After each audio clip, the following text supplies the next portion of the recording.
Welcome to our channel. Today we will be reading one story from r/malicious compliance. Karen, the building manager, probably regrets her wording.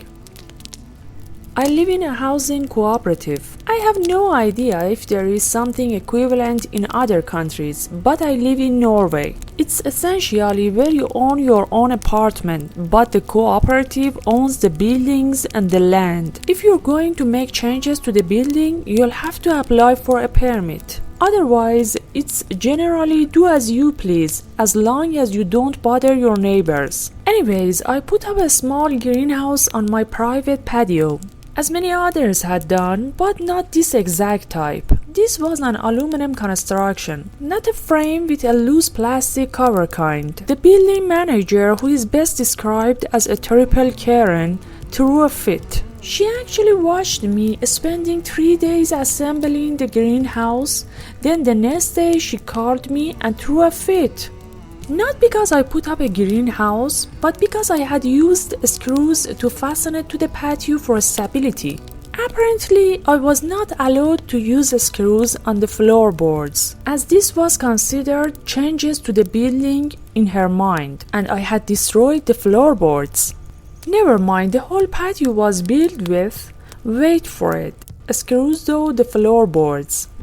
Screws in the wall were okay, she told me, in response to me asking about why she'd put up shelves on her patio herself, but not the floorboards. Apparently the difference was monumental, and everyone should just know this intuitively. Nowhere, literally nowhere, does it say fastening things to the floorboards or putting screws in the floorboards is not allowed. Not in the house rules, my contract, or in the National Housing Cooperatives law.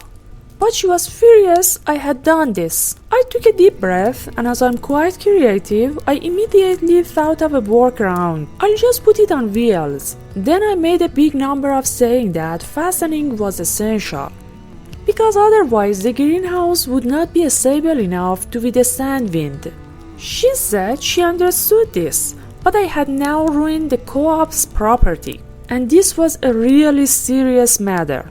She told me to send an application for a permit to see if she could find a way to get approval from the board, but she could not guarantee I could keep it, she said, with the fakest of sympathies. So I sent the application with photos saying what I had done and that I didn't think I had to apply to do it, as I never considered putting in a prefabricated greenhouse would be seen as changes to the building. My application was rejected as I anticipated, but she worded the rejection exactly as I hoped she would. I was not allowed to put in a fastened greenhouse, and she probably thought she'd been clever when she included that I was not allowed to put the greenhouse on my front lawn neither. I had worked there. It needs to be fastened to be stable, angle hard, because I hoped she, as the Karen she is, would fall for that reverse psychology. So I proceeded to put the greenhouse on wheels. I made a frame from 2x4s and put 8 small furniture wheels under the frame.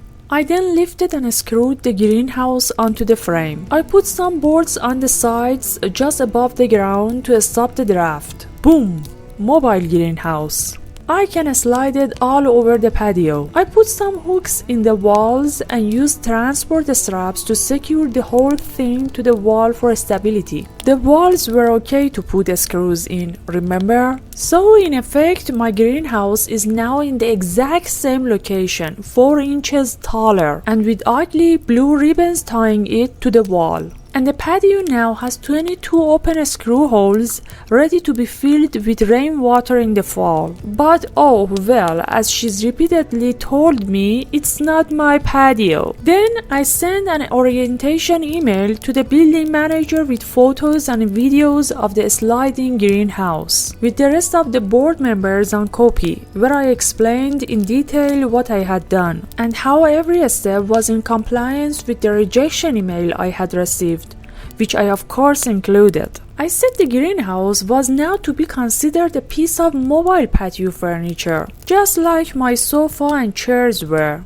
and that I know consider this subject to be a closed matter. I have not heard a single word from any of them. It's been over a week. I think I got her. I can imagine she'll find a loophole that lets her legally dictate what patio furniture is allowed and not in the co-op, since the patios are said to be for every apartment owner's private usage. So when Christmas comes, I'm planning to decorate the greenhouse with lights, make it pretty, because every time Karen steps out of her front door, she has to face my patio where she's looking straight at my greenhouse. The least I can do is make it pretty for her, right?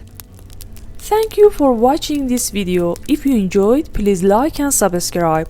And for more similar content, please check the rest of our channel.